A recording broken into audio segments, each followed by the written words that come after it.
Ramaphosa says attacks on foreign-owned businesses threaten investment opportunities. He says if such attacks continue, this will put doubts in the minds of investors on whether Gauteng is a destination of choice for investment. Ramaphosa was speaking during his visit to Soweto, where shops belonging to foreign nationals were looted last night. 7 people have been arrested. Ramaphosa says there's a need to address the challenge of unemployment and poverty. Let's get more on the story now. I'm joined in studio by Makaketla Mohlabe, who's been following that story. Very good afternoon to you, Makaketla. Talk to us about what happened. Well, let me just take you through what we saw when we arrived there. Of course, I mean, we saw streets filled with rubble, filled with rocks, and of course, some residents trying to clean those streets. On the other side, we saw, in fact, almost every corner of Soweto, every shop is looted. It's been looted. In fact, the doors are still wide open. We also saw some of these buildings, they have holes. In other words, that's where some of these looters managed to gain the entry into those shops. And of course, what we are hearing from the ground, but these remain allegations.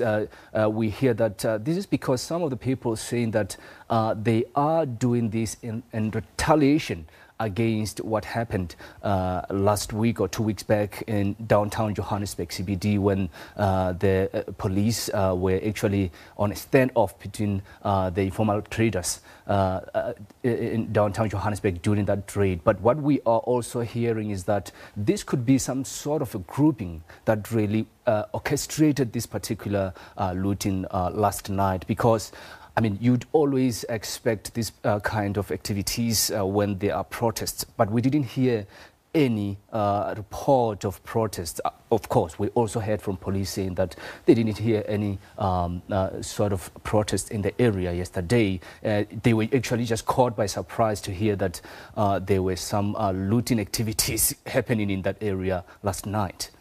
And what are officials saying? Of course, we actually spoke to Dr. Hosiensu Ramaphosa as well as Kay Makubele. Of course, Ramaphosa on the other side saying definitely this is actually giving us a bad name, giving the South Africans a bad name out there when it comes to the economy of the township. Also, Kay Makubele saying that, of course, they will definitely be monitoring the situation. But let's just have a listen to what they had to say.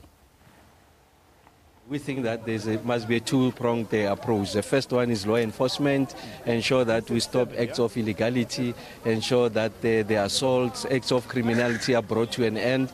And then secondly, it's a more enduring solution. And that solution is an economic solution. Because I guess it's a manifestation of a bigger grievance. People are expressing a grievance about unemployment, lack of opportunities and choices. And that's a situation that we want to address going forward. And in fact, on Tuesday, we're meeting with the leadership of informal traders from across the length and breadth of Gauteng, trying to fashion responses to the economic situations in the township. The 6th administration has committed through the Premier to ensuring that we revitalize the economy of townships, the reindustrialization of townships. So this is part of an ongoing effort. But for now, it's about stability, come and address acts of illegality, and will come with a more enduring solution. Confirmed that 7 people were arrested for public violence and looting of the shops. However, they also recovered some stolen property, which we believe have been taken from the looting, and fridges. So we will be continuing doing our raiding as we identify those who are responsible for looting in the area. Makaketla, what are people who are staying in Soweto in these areas where the looting is taking place saying about what's going on? I'm sure you are aware that many of these foreign nationals are basically renting out these buildings. And of course, we had an opportunity to speak to one of the landlords there, actually giving us a detail of what was happening last night. And of course, what she said is that obviously all of them were under attack, irrespective of whether you're local or foreign.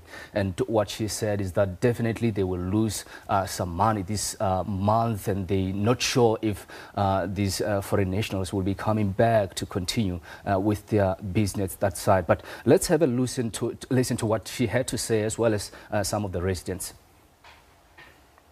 We lose many things because they broke up our windows, they break the doors, so we did lose. And these people, they're not going to come now. They're going to come maybe next month or next month. We're going to lose no rent, no nothing. And then, so sironganje phinde ngivumele futhi because igovernment yethu siqale sifaka isikhalo asizwakala isikhalo sethu. So mele abantu baze ba-act kuze igovernment izozwakala. You differ with that guy's view? Yes, I do. One is that I'm a South African citizen.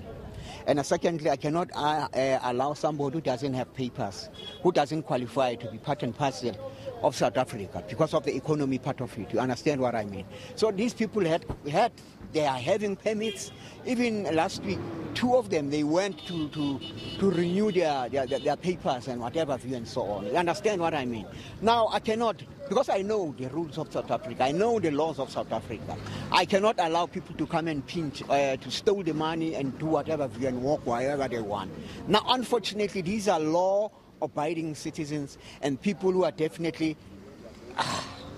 They even give people credit there. That's where the problem comes in, you know? That's the whole thing. They are known by the... But unfortunately now, when this thing happens, the very same people, they come and do whatever they did. Let's get some more on that story. Yeah. Are opinions quite divided when you're speaking to people about what's taking place there? Quite interesting, because these 2 gentlemen that you just saw now, they are locals. And the first gentleman saying that the reason why I partly support what happened last night in Soweto is because many young people in this township are unemployed, and we really are desperate. In other ways, on the other side, saying that in as much as we can allow these guys to continue operating in our area, of course, they are selling some of the stuff, but they are expensive. We cannot afford them.